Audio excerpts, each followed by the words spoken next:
The Bathroom Blonde, true horror stories, dark tales.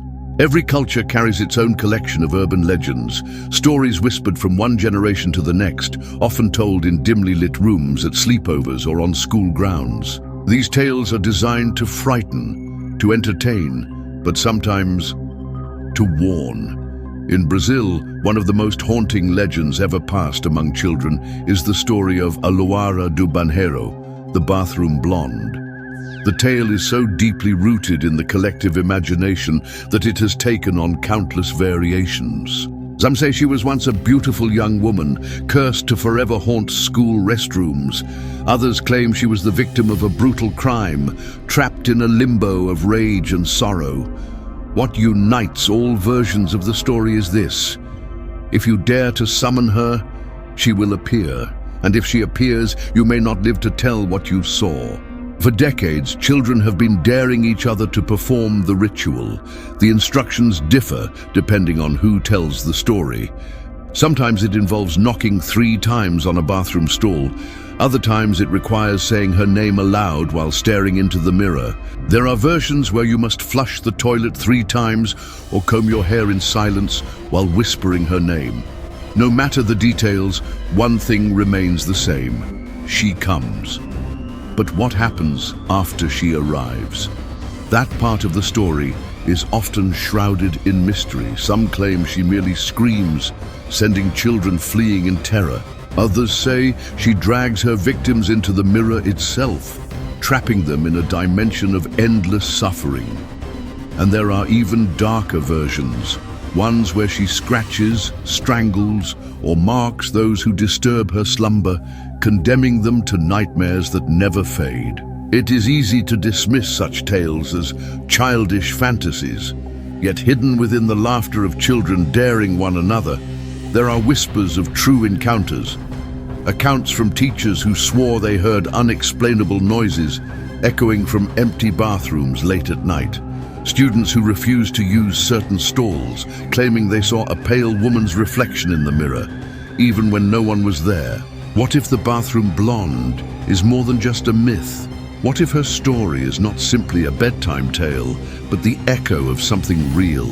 Something that lingers in forgotten corners of old schools, waiting for someone foolish enough to disturb it. Tonight, we dive deep into one of the most terrifying versions of this legend, a true horror story passed down by students who swore it happened in their school. Whether you believe in ghosts or not, after this story, you may never step into a school bathroom the same way again. It all began in the mid-1990s, in a small town where a group of students decided to test their courage. They wanted to know if the legend was true, if the Bathroom Blonde really existed. What they discovered would scar them forever. The school where it happened was old, almost ancient compared to the newer buildings in the neighborhood. Its corridors echoed with creaks and groans, the kind of noises that made you wonder if the structure itself was alive. The bathroom in question was on the 2nd floor, tucked away at the end of a dim hallway few students liked to use. The lights flickered constantly, and the tiles were cracked, stained with years of neglect. That night, after classes had ended, 4 friends stayed behind. Their names were Lucas, Gabriel, Anna, and Mariana. They had heard the stories for years, and curiosity finally overcame fear. If the Bathroom Blonde was real, they would be the ones to prove it. The ritual they chose came from the most popular version of the legend. They needed to enter the bathroom at midnight, knock 3 times on the stall door, and say her name, Loira do Banheiro. Then they had to flush the toilet 3 times and wait in silence. Simple, yet terrifying. The group gathered around the mirror, their nervous laughter echoing in the small space. Lucas, the bravest among them, smirked. "You're all scared for nothing," he said. "It's just a stupid story." But as the clock struck midnight, the atmosphere shifted. The air grew heavier, colder. The bathroom, once filled with their laughter, now seemed oppressive, as if the walls themselves were listening. They began the ritual. Knock, knock, knock. "Loira do Banheiro," they whispered, barely audible. The sound of the flush followed, echoing unnaturally loud in the silence. For a few moments, nothing happened. Relief washed over them, and nervous giggles returned. Gabriel rolled his eyes. See, just a myth. We're wasting our time. But then, the mirror fogged up, slowly, as if someone were breathing on the other side. The friends froze.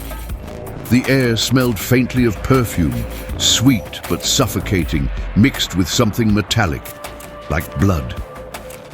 Anna gripped Mariana's arm, whispering, "Did you see that?" A pale handprint appeared on the glass, fingers long, almost too long, pressing from the other side of the mirror. The laughter stopped. None of them dared to breathe. And then they heard it. A soft female voice, almost a whisper coming from nowhere and everywhere at once. "Who called me?" The four friends froze in terror. The bathroom suddenly felt like a trap, each cracked tile echoing their rapid heartbeats. Lucas, still clinging to his bravado, stepped toward the mirror. "It's just condensation," he muttered, though his voice trembled. But when he reached out, his fingers hovered just inches from the glass. The handprint on the mirror pressed harder, and the outline of a face began to form. Pale skin, hollow eyes, and hair so blonde it almost shimmered in the dim light. The bathroom blonde had arrived. Jenna screamed, pulling Mariana back toward the door, but the door wouldn't budge. No matter how hard they pulled, it remained locked, as if sealed from the outside. Panic filled the room. The voice came again, louder this time, dripping with both sorrow and rage. "Who called me?" Gabriel stuttered. "Well, we didn't mean it. It was just a joke."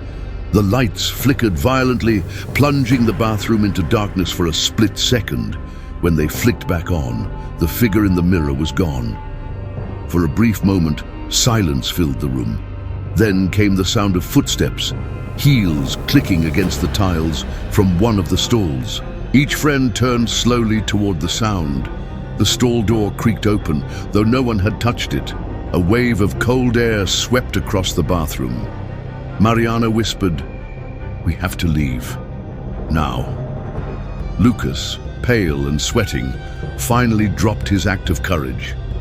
"Please, let us out," he shouted, banging on the bathroom door. But the voice returned, this time from behind them, not from the mirror. "You called me, and now you are mine." The group turned, and there she stood. A woman, tall and unnervingly beautiful, with long blonde hair cascading over her shoulders. Her dress looked old, torn in places, stained with something dark. Her eyes glowed faintly, filled with a mixture of sadness and fury. She walked slowly toward them, her bare feet leaving faint bloody prints on the cracked tiles. The friends huddled together, paralyzed, and then, with terrifying speed, she lunged. Screams filled the bathroom. The blonde grabbed Lucas first, her icy hands wrapping around his throat. He clawed at her arms, his eyes wide with terror, but she lifted him effortlessly off the ground. "You mocked me!" she hissed. Her voice was no longer sorrowful, it was venomous. The others pulled at Lucas, desperate to free him, but their hands passed through her body as though she were made of smoke. Yet Lucas felt every ounce of her grip as his face turned red. Anna, trembling, shouted, "We're sorry! Please, we didn't mean it!" The blonde dropped Lucas, who collapsed to the floor, gasping for air. She tilted her head, studying the others with those hollow, glowing eyes. Her voice softened for a moment, almost mournful. "They laughed at me. They forgot me.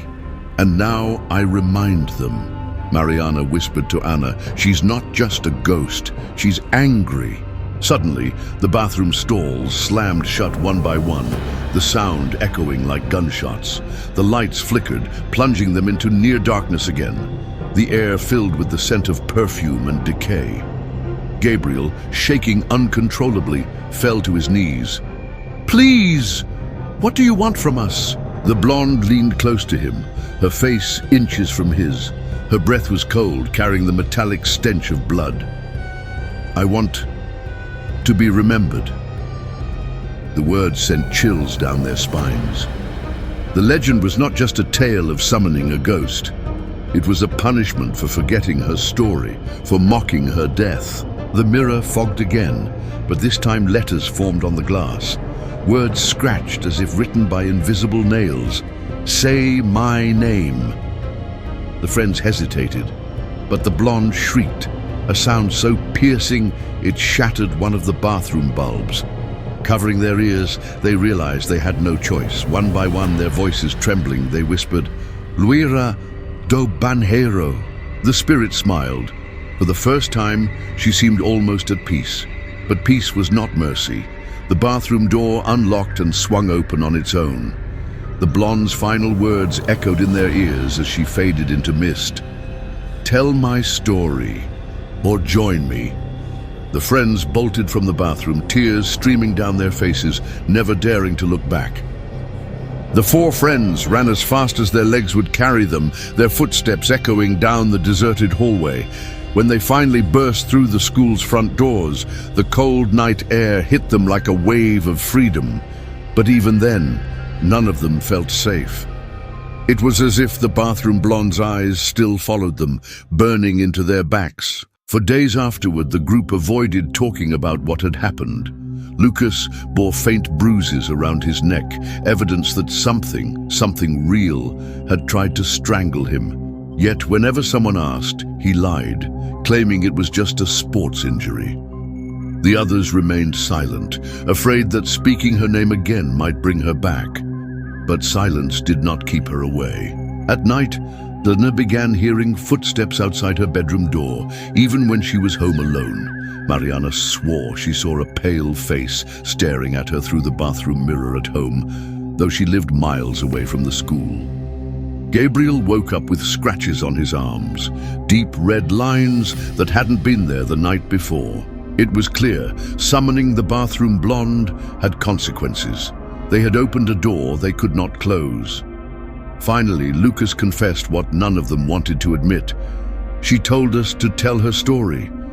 Maybe that's the only way to stop this. The friends gathered again, this time in daylight, at the same bathroom. The school was buzzing with students, but the four of them stood alone at the end of the hallway. They opened the bathroom door cautiously, half expecting her to be waiting. But it was empty. In trembling voices, they spoke aloud what had happened, retelling every detail of the night she appeared. Their words echoed off the tiles, almost like a confession. For a moment, nothing happened. The bathroom was still. Then the mirror fogged once more, and words appeared. "You will never forget me." A final, piercing scream erupted, shattering the remaining lights. When the bathroom fell into silence again, they knew the message was clear. She had gotten what she wanted. But peace did not mean freedom. Years later, long after the four friends had graduated, the legend of the bathroom blonde only grew stronger. Students who never knew Lucas, Anna, Mariana, or Gabriel whispered about a pale woman haunting the second-floor bathroom. Some even claimed to have seen her or to have heard her crying in the stalls. The story spread like wildfire, retold in classrooms, at recess, and in hushed voices at night. For the four who had survived, life was never the same. Lucas carried the scars on his throat for the rest of his life. Anna developed an obsession with covering mirrors in her home, never trusting the reflections staring back at her. Mariana refused to be in any bathroom alone, even as an adult. Gabriel became quiet, withdrawn, haunted by nightmares of the words scratched into the glass. "Say my name." The bathroom blonde had achieved what she wanted. Her story lived on. But in doing so, she ensured that no one who encountered her would ever find peace again. Her tale remains a chilling reminder that some legends are not mere stories. They are echoes of real tragedies, souls that never found rest, bound to places where their pain lingers forever. Children summon her as a game, laughing nervously as they knock on stall doors and whisper her name. But behind the giggles lies a question none dare answer. What if she actually hears you? What if one day the mirror fogs up and a pale hand presses against the glass. What if she answers? The bathroom blonde is more than a childhood dare. She represents forgotten souls, victims of violence or tragedy who linger in silence, desperate to be remembered. Whether her story is myth or reality, it carries a chilling truth. Memory has power. When someone is erased, ignored, or mocked, the darkness left behind can take on a life of its own. So the next time you find yourself alone in a dimly lit bathroom with the mirror fogging and the air turning cold, think twice before saying her name. Some doors, once opened, can never be closed again. Thank you for watching this video. Please subscribe to our channel and give this video a thumbs up. Don't forget to hit the notification bell so you'll be the first to know when we post new stories. See you in the next video.